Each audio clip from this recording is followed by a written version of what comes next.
Bagaman nakalabas na ng Philippine Area of Responsibility, posible pa rin magpaulan sa ilang bahagi ng bansa ang bagyong Goryo. Huling namataan ang sentro nito sa layong 420 kilometers ng Hilagang Kanluran ng Itbayat, Batanes. At bukod dito, umiiral pa rin ang habagat na inaasang pagpapaulan din sa iba pang bahagi ng bansa.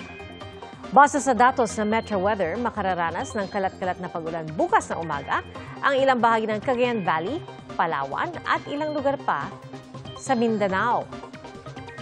Pagdating na hapon, mas lalawak ang pag-ulan sa Visayas at Mindanao pati na sa Southern Luzon, Bicol Region at ilang bahagi ng Central at Northern Luzon.